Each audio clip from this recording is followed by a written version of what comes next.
noticia? Pues obviamente lo asumimos, pues hombre, con un poco pues, de nerviosismo en este caso, ¿de acuerdo? Con tristeza, porque son compañeros y sobre todo, obviamente, no solo ya son los propios compañeros, sino también el propio, digamos, pasajeros que se están transportando, que son de nuestra responsabilidad.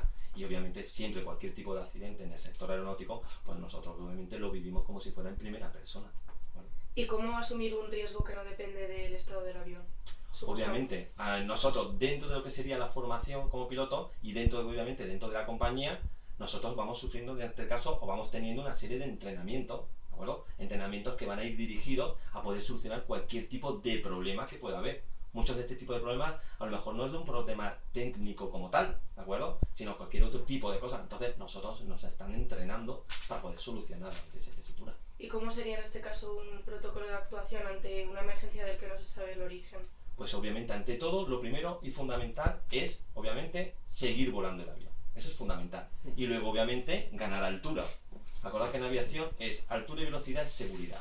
Entonces, ante eso, ganar altura, empiezas obviamente a seguir volando, van dos profesionales. Uno de ellos inmediatamente se encargará de volar y otro es el que empezará con todas esas actuaciones. Nosotros todo está regulado. O sea, nosotros tenemos unos manuales, obviamente, de la aeronave, como tal, donde te van a ir viendo las emergencias. Entonces, ¿qué ocurre? Si vamos a ir siguiendo ese procedimiento. Muchas veces de esos pasos que hay, los 2 o 3 primeros pasos son de cabeza. A continuación, se ejecuta una checklist, una lista de chequeo. ¿Por qué? Porque con tener esa información, a ti no se te va a olvidar ningún paso. Esas pruebas ya se han estudiado en simuladores y es el procedimiento protocolo que se tiene que, digamos, seguir para poder solucionar dicho problema. ¿Y el ser resolutivo dentro de ese tipo de situaciones normalmente funciona? Normalmente funciona. Ahora, también está la profesionalidad del piloto, que si una vez llegado a aplicado ese procedimiento ve que el problema no se soluciona, lo que no se puede es quedar quieto. Tú no tienes que confiar siempre en decir, oye, si aplico eso, se va a arreglar el problema. Se supone que se tiene que arreglar. Ahora, llegado a esa tesitura, entonces a partir de ahí tendremos que ejecutar otro tipo de cosas. ¿Para intentar qué? Pues intentar entonces arreglarlo de otra manera. Ahora, normalmente las compañías, en este caso los fabricantes de los aviones, antes de poner en venta lo que es un avión, tiene que pasarle una serie de pruebas de homologación y en esas pruebas de homologación se va a estudiar todas estas circunstancias y cómo es lo que hay que hacer, ¿de acuerdo? Tanto, obviamente, y se entrena en simuladores para que luego la tripulación, cuando llegase ese caso, inmediatamente aplicara esos procedimientos. Y centrándonos un poquito en el caso de Germanwings, ¿crees que al haberse producido el accidente en una aerolínea internacional da mayor gravedad de la situación?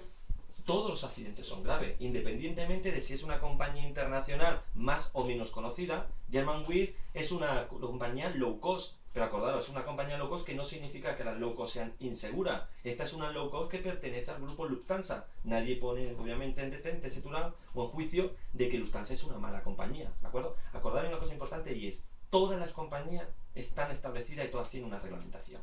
Independientemente si es una compañía low cost como una compañía de las llamamos tradicionales y tienen que cumplir todos los requisitos en este caso, con lo cual obviamente da lo mismo que sea una compañía internacional, ¿de acuerdo? En este caso, ¿vale? Siempre obviamente, pues hombre, sí es verdad que si es internacional y es conocida, pues hombre, te causa una sensación como más de incredulidad, pues decir, porque sabemos y tienes la ciencia cierta que hacen todos los protocolos establecidos de seguridad, que son compañías que están inspeccionadas continuamente. Sí, a través de la Unión Europea, las EUOPS, las European Operationals, que es la que abarca todos los 36 países de la Unión Europea, tiene que tener y cumplir con esa normativa.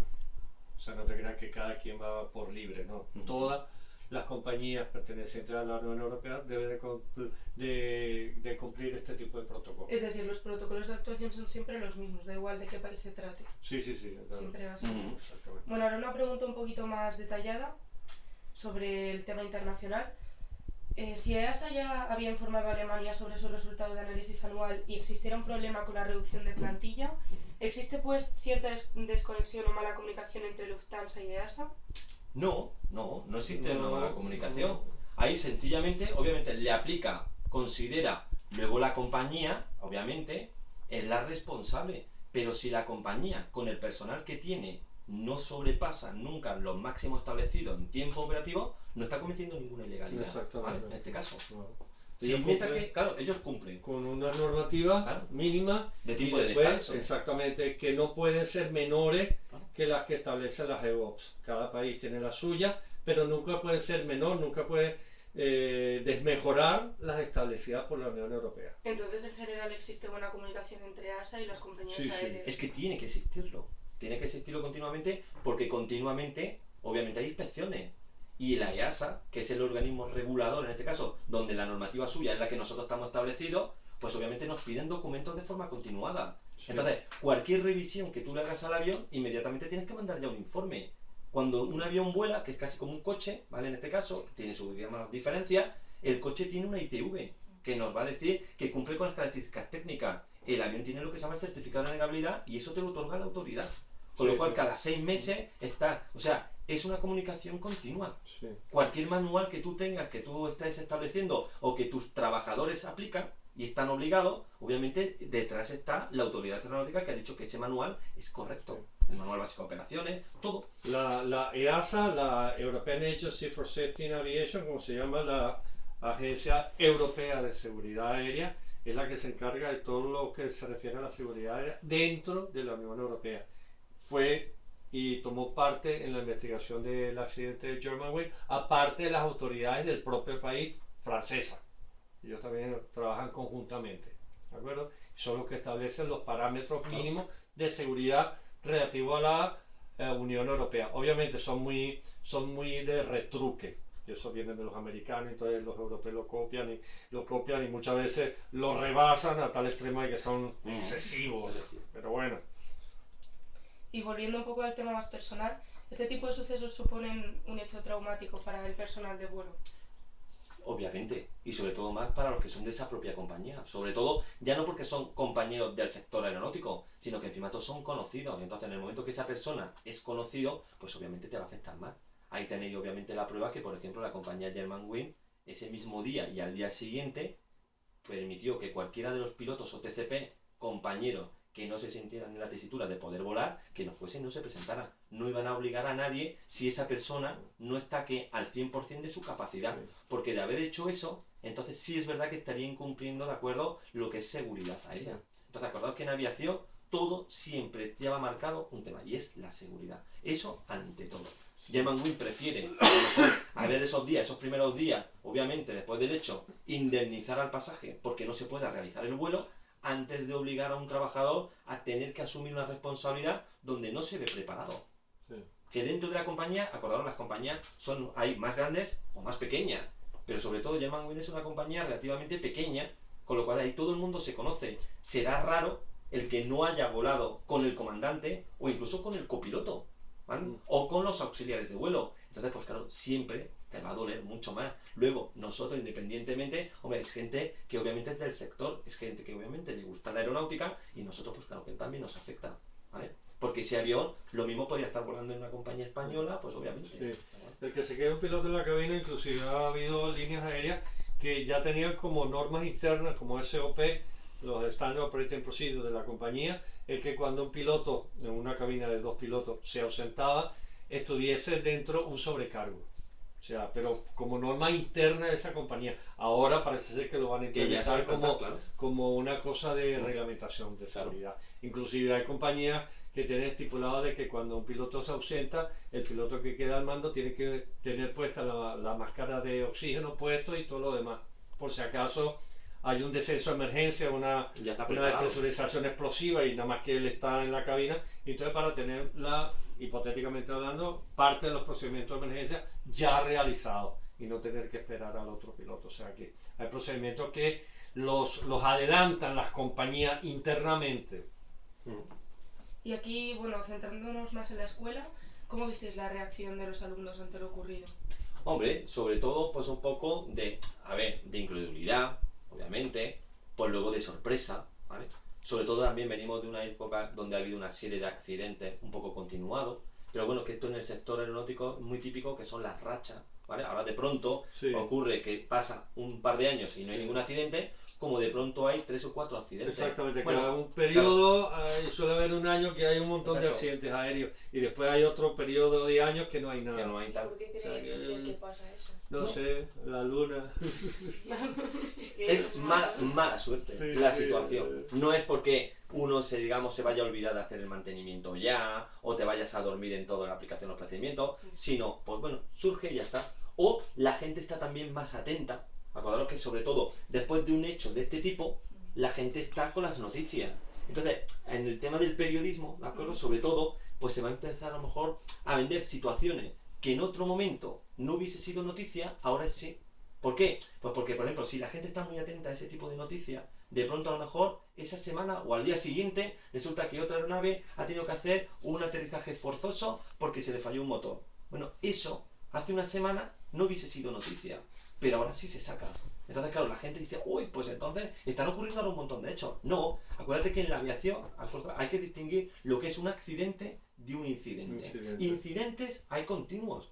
Un incidente es tener un pinchazo. Un incidente es que a lo mejor tienes un problema y te obliga a tener que aterrizar en un aeropuerto alternativo, pero no tiene mayores consecuencias. Ahora, desgraciadamente, accidentes hay, entre comillas, gracias a Dios, pocos. ¿Vale? Hay pocos. Por ejemplo, el de Melendi, ¿oíste hablar de Melendi? Sí. Que el comandante hizo, bueno, pues eso fue un incidente. Claro. Hizo un descenso de emergencia, aterrizó en el primer aeropuerto disponible que hay y lo puso en manos de la A veces el error de los medios también es que no distinguen entre esas dos cosas, ¿no? Claro. Y lo toman como accidente igual y la población se alarma un poquito más. Y bueno, la última pregunta, si ¿creéis que a partir de esta incidencia las compañías aéreas serán capaces de regular lo que son los perfiles psicológicos de...? Sí, yo creo que sí. Ante cualquier accidente, siempre tenéis que tener en consideración, y es que la aviación conseguirá ser un poco más segura. Siempre que esa investigación llegue siempre a buen puerto. Sí. Y ahí va a haber muchos aspectos, ¿de acuerdo? Siempre, que ya lo ha comentado Enrique, es cuando hay un accidente siempre se va a aplicar un procedimiento, un protocolo internacional que hay. Y es, donde haya ocurrido ese accidente, ese país es el que tiene que llevar a cabo esa investigación. Ahora, dentro de esa investigación se podrá cercionar el país, nacionalidad del avión, el país, nacionalidad de fabricación de la aeronave, ¿vale? Para verificar que esa investigación se está haciendo adecuadamente. Y se aplica un procedimiento internacional, ¿de acuerdo? Establecido por lo que es el Organismo de Aviación Civil Internacional, que se llama la OACI, que es el anexo número 13, investigación de accidentes. Ahora, cuando se aplique ese procedimiento, lo que se va a elaborar es el qué ha ocurrido ahí, el por qué ha ocurrido. No se va a ver quién es el culpable, no. Porque nosotros eso no nos interesa. El culpable lo establecerá un juez cuando se le otorguen todas esas pruebas. Ahora, con ese informe que se ha conseguido y se esclarezcan cuáles son las causas del motivo, si es que algún día se pueden saber, porque hay veces que es que no se llegarán a saber nunca. Y si obviamente, por ejemplo, ha habido un accidente donde las cajas negras han quedado muy deterioradas, lo demás van a ser todo suposiciones. Y las suposiciones tan buenas pueden ser las tuyas como pueden ser las mías. Entonces, para nosotros, en la hora de la investigación, las cajas negras son fundamentales porque son las que hablan, son las que te dicen lo que pasó ahí dentro de la gente que no va a poder decírtelo porque está muerta, desgraciadamente. Entonces, a partir de ahí hay un informe. Y entonces se saben las causas motivo. A partir de esa causa motivo, ¿qué es lo que va a ocurrir? Pues que se van a poner unas medidas correctivas, ¿vale? De obligatorio cumplimiento. Este hecho, si verdaderamente es lo que se piensa que es, bueno, pues entonces se va a aplicar lo que algunas compañías, como dice Enrique, ya lo estaban aplicando. No porque fuese obligatorio, sino porque creían y estipulaban que era lo más recomendado. Y es que no se quede nunca en el cockpit una persona sola. Pues a partir de ahora, si es así, bueno, pues créeme que saldrá una directiva internacional donde dirá a todas las compañías es obligatorio que siempre haya 2 personas, ¿de acuerdo?, en el cockpit. Ahora, que haya 2 personas significa que se evitará, llegado el caso de este hecho, puede que sí, puede que no, pero por lo menos al que pretenda hacerlo le costará más trabajo. ¿Vale? Sí, que lo puedan hacer, lo podrán hacer, pero claro, la cosa es, por eso es lo más difícil. Es igual que tratar de robar un coche. Robarlo lo pueden robar, pero la cosa es ponerse lo más difícil. Pues eso es todo, muchísimas gracias. Pues nada, pues ya está. Y bueno, una pregunta sin trascendencia, ¿vuestro nombre